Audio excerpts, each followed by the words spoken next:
je vous salue, c'est Élisabeth qui l'a dit. Parce que quand Marie venait vers Élisabeth, elle a senti l'enfant, elle a dit, je vous salue, vous êtes pleine de grâce. Tu vois?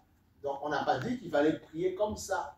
Mais Élisabeth l'a dit parce que, justement, elle avait reconnu que Marie portait le divin enfant. On doit enseigner dans l'amour, sans guerre. On enseigne dans l'amour. C'est important. Pour délivrer le cœur des gens. Donc, l'ange lui dit, ne crains rien, point Marie, ne crains point Marie, car tu as trouvé grâce devant Dieu. Voilà. Et tu deviendras enceinte, et tu enfanteras un fils, et tu lui donneras le nom de Jésus. Il sera grand, il sera appelé fils du Très-Haut, et le Seigneur Dieu lui donnera le trône de David, son père. Il régnera sur la maison de Jacob éternellement, et son règne n'aura point de fin. Marie dit à l'ange, comment se fera-t-il, puisque je ne connais point d'homme? L'ange lui répondit, le Saint-Esprit, tu vois, on ne parle pas d'un ange, là on parle du Saint-Esprit qui est différent des anges. Le Saint-Esprit qui a créé les anges. Tu vois, c'est différent. Voilà. L'ange lui parle, le Saint-Esprit viendra sur toi et la puissance du Très-Haut te couvrira de son ombre. C'est pourquoi le Saint-Enfant qui naîtra de toi sera appelé Fils de Dieu parce qu'il est né par l'Esprit. Et nous aussi, nous sommes appelés enfants, Fils de Dieu parce que nous sommes nés de nouveau par le Saint-Esprit. Voilà, il faut bien tout mettre dans l'ordre. Parce que quand on lit la Bible, on ne comprend pas, on n'a pas l'Esprit, on raconte n'importe quoi et on divague et on n'importe quoi. Non! Tout ce qu'on entend, mal expliqué, n'est pas de Dieu. Il faut comprendre, il faut avoir la science. Donc on voit qu'on lui annonce ce que Jésus sera venu faire. Donc, on lui annonce, tu vois, la chose, tu vois. Voilà, Fils de Dieu. Amen. Voilà. Et puis plus loin, on dit, voici Élisabeth, ta parente, elle a conçu, elle aussi, un fils en sa vieillesse. Et celle qui était appelée stérile est dans son 6e mois, tu vois. Et on voit que Jean-Baptiste sera là pour pouvoir ouvrir un chemin à Jésus. Voilà. C'est important de comprendre, d'aller dans l'ordre. C'est vraiment très important. Capital. Okay. Et on va voir. Et on va sur Ésaïe, chapitre 9, verset 6, où on parle de ce même Seigneur. Et on voit que le Premier Testament est en accord avec le Deuxième Testament. Il n'y a pas de différence, c'est en accord. C'est quand on n'a pas l'esprit, on dit oui, mais de manière littérale. Littérale quoi? Il faut comprendre le sens. Même quand tu lis les livres de philo, par exemple, parfois, pourquoi il y a un professeur de philosophie? Pourquoi il est pauvre de français alors que c'est écrit? Et là, ils vont dire, ouais, mais de manière littérale. Mais tu comprends rien. Tu dis de manière littérale quoi? Il faut des enseignants. Tu acceptes d'être enseigné. Tu acceptes qu'on t'apprend le théorème de Pythagore, mais ça même sur l'église, c'est pas on doit t'enseigner. C'est pas parce que tu as une Bible dans la main, ça le premier genre. Parce qu'un pasteur te ressemble et tout ça, que tu es à son niveau. Tu n'es pas à son niveau. Non, on doit t'expliquer la Bible. Et c'est là, et ça te donnera la puissance. Et tu vas voir que tu vas adorer comme un fou après. Tu vas prier comme un fou parce que tu auras la connaissance.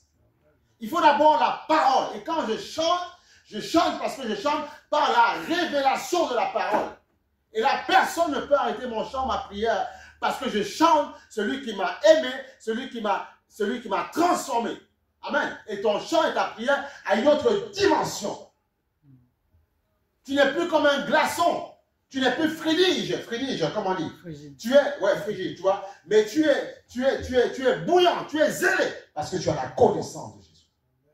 Quand tu es sec, tu es froid, c'est parce que tu n'as pas la connaissance. Tu lis la parole, mais tu ne comprends rien. Comment il s'appelle celui qui était Nicodème.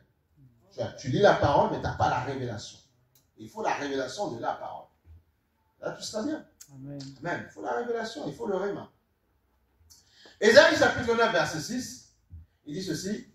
Car un enfant nous est né, tu vois, il confirme ce qui était dit, ce que l'archange est venu dire.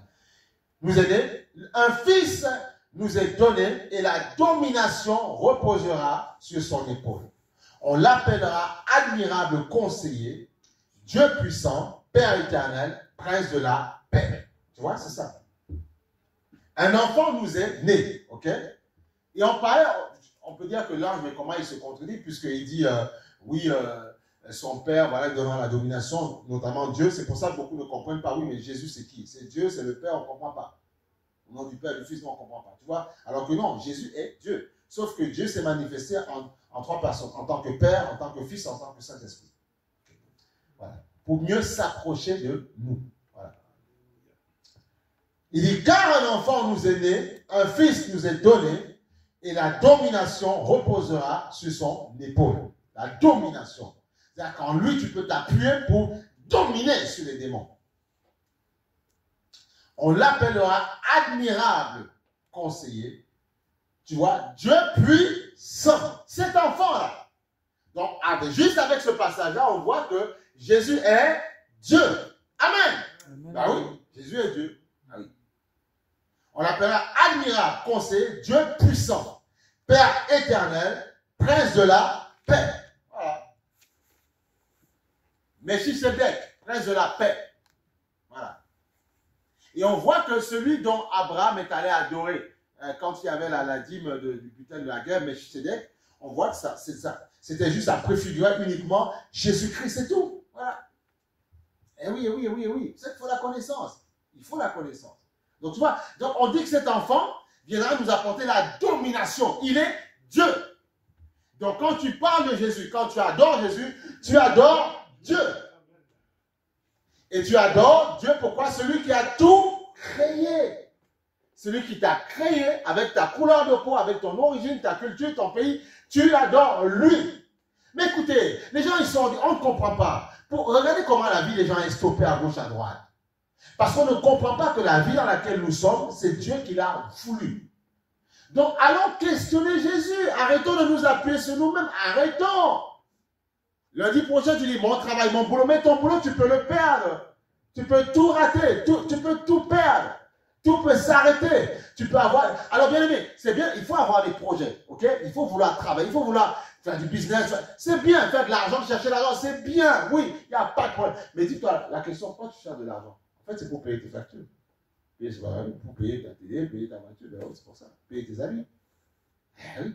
Donc, tu es un esclave du système. Eh oui. Et on sait que quand le Seigneur viendra, on n'aura pas besoin de tout ça. Mais pourquoi faire? Tu en as besoin pour pouvoir subvenir à tes besoins. C'est le but principal de l'argent. Voilà. Et même aider les autres personnes, tu as besoin d'argent pour pouvoir le faire. Alléluia. Donc c'est important de comprendre ces choses-là. Mais, comme on a compris que Jésus est le Dieu puissant qui est venu sur la terre pour nous aider, et c'est lui qui a créé ce système-là. C'est lui qui a mis l'or, le diamant, le manganèse dans les sous-sols, et les hommes avec l'intelligence que Dieu leur a donnée décrochent, enlèvent, découvrent ces minerais, et après nous fabriquent de l'or, du diamant, des choses comme ça, des téléphones portables et tout ça. Mais avec ce que Dieu a créé. Donc te dire de venir adorer Dieu, te dire de venir célébrer Dieu, te dire de venir donner un peu de ton temps à l'église, non, je ne pense pas que ce soit la mer à boire. C'est normal, c'est logique. Pour celui qui commence à grandir, parce que c'est normal, tu arrives dans le Seigneur, c'est vrai, il y a des choses à comprendre. Ça, il n'y a pas de problème, je ne te fais pas la guerre, il n'y a pas de souci. Voilà. Mais je devais juste comprendre que venir, parce que bon, on a grandi aussi, on a compris des choses. Venir adorer Dieu, c'est normal, c'est logique. Parce que si les hommes ne mouraient jamais, et que tout le monde était tout le temps heureux, on comprenait, mais pourquoi venir à l'église? À quoi ça sert? Mais c'est parce que tu as compris que tout subsiste par lui. Amen. Tout en fait. Tout. Et si tu manques de le faire, tu risques de te planter dans ce que tu as envie de faire. Ah oui. Qui n'a pas de projet d'avenir? Qui ne veut pas faire des choses? Tout le monde a des projets. Mais réfléchissons, ne soyons pas têtus. C'est que ces projets-là, il n'y a que Jésus qui va te permettre de les accomplir. Ben oui. Parfois, tu te dis, j'ai envie de changer la vie de ma famille. Il y en a, bon, ils sont dans les pays parfois qui souffrent, qui ont des complications. Ils disent vivement que je gagne 5 000 € et que je puisse, en un claquement de main, mettre le goudron, mettre voilà, des maisons partout, aménager mon village. Mais qui va donner la force de le faire? C'est Jésus. Demain, si tu peux être tétraplégique. Le monsieur qui faisait les jeux de Superman et tout ça, quand il a fait sa chute de cheval, il est devenu tétraplégique. Tu vois, fini, terminé. Voilà. C'est ça. Donc ça veut dire quoi? C'est Jésus. Il faut regarder en Jésus, peu importe. Parfois vous regardez vos problèmes, vous souffrez avec vos problèmes, vous pleurez avec vos problèmes, vous dites oh Seigneur, mais parlez au Seigneur, parlez au Seigneur. Comme dirait quelqu'un, bon sang de bon sang, parlez au Seigneur. Il faut parler à Jésus. Soumets-le tout ce que tu as. Il y a un passage dans Thessaloniciens qui dit en toute chose, faites part à Dieu, faites part de ce que vous voulez. Et le Dieu de paix mettra vos cœurs dans la paix, dans l'attente. Ben oui, c'est comme ça. On n'a pas le choix. Moi, parfois, il y a plein de choses que j'essaie de faire. Quand je vois qu'il y a un embouteillage, que ça ne marche pas, je dis, Seigneur, ok, Seigneur, fais grâce. Voilà. Seigneur, tout ce que je fais, je sais que demain, je peux disparaître de la terre. En fait, ça ne va servir à rien. Alors, Seigneur, puisque je veux profiter de ce que je fais, Seigneur, je vais te donner gloire. Accorde-moi un peu d'années, quelques vies encore, pour faire. Et là, c'est quelqu'un ou quelqu'une qui prie comme ça, c'est quelqu'un de sage. Parce que tu as compris que rien ne t'appartient. Même le premier travail pour certains ici que vous allez avoir, un beau CD avec 2000, 4000, 5000 euros, tout ça, si Dieu ne le permet pas, tu ne pourras pas y arriver. Tu dis, oui, mais il y en a qui ne croient pas en Dieu, mais c'est parce que Dieu a envie de faire grâce. Et on voit que même ces personnes disparaissent aussi du jour au lendemain. Ben oui. Donc, ouvrons les yeux, ne soyons pas aveugles, comprenons que tout ce que nous faisons, si Dieu ne n'accorde pas sa grâce, c'est fini. Et ceux qui avancent sans Dieu, c'est parce que Dieu le veut. Parce qu'indirectement, Dieu peut même se servir d'eux pour son évangile. Je vois une dame qui était, elle faisait des, j'ai vu son témoignage, elle faisait des télé-réalités, bon, elle vivait dans la drogue, dans le sexe, dans toutes sortes de choses. Et elle a reçu Christ comme Seigneur et Sauveur. Donc, ceux qui faisaient les télé-réalités avec eux, les anges, machin, je sais pas quoi, là, qu'on voit sur la télé, ces choses-là, lui faisaient en fait la guerre par rapport à son nouveau choix. Et elle reconnaît le fait d'avoir reçu Christ comme Seigneur et Sauveur. Elle a dit, elle est allée dans une télévision païenne, là où elle allait avant pour faire ces choses. Elle a dit, tu ne sais pas qu'aujourd'hui, tu es un instrument de Dieu. Parce qu'on a besoin de TF1, on a besoin de M6, tout ça, pour pouvoir annoncer l'évangile. Ça se trouve demain. Parfois, ils ont déjà fait des reportages dans les églises. Donc, sans le savoir, ce sont des témoins, ce sont des instruments de Dieu, sans le savoir. Ça veut dire que toute personne qui aime Dieu, qui n'aime pas, est un instrument de Dieu au moment où Dieu voudra. Pharaon a été un instrument de Dieu, et même une télévision païenne peut être un instrument de Dieu, parce que Dieu dirige toutes choses. Amen. Ben oui, c'est comme ça. Demain, un journaliste d'une chaîne, voilà, de ce monde peut venir ici un jour. Voilà. Donc, sans le savoir, ils auront été un instrument pour propulser l'Église. Parfois, ça s'est fait comme ça avec d'autres églises. Ah oui, c'est comme ça. Donc, ça veut dire quoi? Tous ceux qui sont dans le monde, parfois qui vous rendent un service, et, en fait, aimez-les. Il faut aimer ceux qui sont dans le monde. Ne faites pas comme eux, mais aimez-les. Il faut pas les haïr, il faut les aimer. Il faut les aimer. Ben oui, je suis qui pour les haïr? Parce que tu ne sais pas demain, quand demain ils seront utilisés pour toi. Il faut les aimer. Il faut les aimer. Ne les vois pas comme des sales pécheurs. Parce que quand Dieu les voit, il ne les voit pas comme des sales pécheurs. Dieu les aime parce que Dieu hait le péché, mais il aime le pécheur. Amen. Donc je dois les aimer. Je ne dois pas les critiquer bêtement. Voilà pourquoi l'amour doit régner dans une église. Mais mon rôle en tant que pasteur, c'est de te dire que il faut venir célébrer Dieu. Parce que quand tu le célèbres, tu te protèges. Dieu me dit, oui, on n'a pas besoin de venir. Oui, mais d'accord, on n'a pas besoin de venir. Après, quand le pays va arriver, tout le monde va courir. Mais non, mais courir pour aller où? Il dit non. Parce que il te sera fait selon ta foi. Selon ce que tu me demandes. Selon ta consécration. Eh oui, c'est comme ça. Alléluia. C'est ça. Eh oui, oui, oui, oui. Vous savez, moi, par exemple, pour la petite parenthèse, moi, j'ai rencontré ma femme à l'église. Ah oui, à l'église. Pas ailleurs, à l'église. Et c'est parce que je servais Dieu. Elle aussi, elle avait reçu le Seigneur, qu'elle est venue à l'église. Et on s'est rencontrés à l'église. Tu vois? Donc, si je n'avais pas servi Dieu à l'église, je n'aurais jamais rencontré la femme de ma vie. Donc, c'est à l'église que j'ai rencontré ma femme. Ah oui. Je servais Dieu. Elle est venue à l'église, la même église. Et puis, on s'est rencontrés. Alléluia. C'est très important. Eh oui, oui, oui, oui. Eh oui. C'est ça. Mais parce que j'aimais le Seigneur. Parce que je servais Dieu. À l'église. J'étais diacre à l'église. J'allais dehors. Je parlais du Seigneur. Partout. Sur tout Paris. Je mettais des affiches sur ma voiture parfois. Ben oui. Parfois, sur le périphérique, ils me disaient, mais il y a un problème. Mais parfois, d'autres acclamaient, disaient, bravo, bravo. Et d'autres me disaient, mais il y a un problème. C'est pas mon problème. Et ma petite Corsa, j'allais travailler. Tu vois, j'affichais ça. Après, et puis j'enlevais quand je devais aller travailler. Et quand je reprenais le périphérique, je faisais rentrer, tu vois, je restais sous la ville. Et puis je roulais tranquillement. Je ne cherche pas de problème. Je mets mon panneau publicitaire. C'est tout. Voilà. C'est comme ça que je faisais. C'est comme ça que j'ai toujours fait. C'est comme ça. Et Dieu me voyait toujours. Et c'est ce même Dieu qui m'a vu ces jours-là, qui me protège, qui me garde. Parce qu'il connaît tous les sacrifices. Mais non, ma vie ne commence pas là. Attends. Si Dieu te brosse mon pédigré, tu verras tout ce que je faisais. Ah oui, ah oui, ah oui, ah oui. Le soir, tout ça, à Paris, tard, la nuit, souvent. J'étais tout seul, quand j'étais seul encore. J'allais partout, partout. Je parlais du Seigneur. Eh oui. Je rencontrais toutes sortes de personnes. Voilà. Eh oui, c'est comme ça. Eh oui, oui, oui, oui. Ah oui. Non, non, non, non, mais non, non. Derrière, il y a tout un truc. Oui, oui, c'est clair. entre les personnes, parce que tu t'arrêtes trop pour pouvoir leur parler. C'est une personne qui on a envie avec la barre de casser la vie de la voiture. On a connu ces choses-là. Amen. Gloire au Seigneur. Mais c'était bien. C'est une bonne époque. Voilà. Tu vas dire, car un enfant nous est né, un fils nous est donné, et la domination reposera sur son épaule. On l'appellera admirable, conseiller, Dieu puissant, Père éternel, prince de la paix. Eh oui, eh oui, eh oui, eh oui, eh oui. Non, tu sais, la force qu'on a, la grâce qu'on a, c'est parce qu'on a transpiré, on transpire pour le Seigneur. On va continuer à transpirer pour le Seigneur. C'est ça. C'est parce que Dieu sait ce qu'on faisait avant. Et on continue à le faire. Voilà. On va aller maintenant sur... et c'est très important de comprendre ça. Comprendre ce qu'est Jésus. Qu'est-ce qu'il était venu faire sur la terre? Qu'est-ce qu'il est? Alléluia. Luc, voilà. Luc chapitre 1, verset 39. Luc chapitre 1, verset 39. On dit, dans ce même temps, Marie se leva et s'en alla en hâte vers les montagnes dans une ville de Juda. Elle entra dans la maison de Zacharie, salua Élisabeth.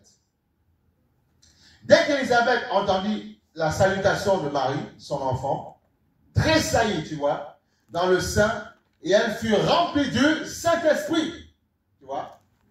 Parce qu'en fait, on voit un enfant, un simple enfant, tu vois.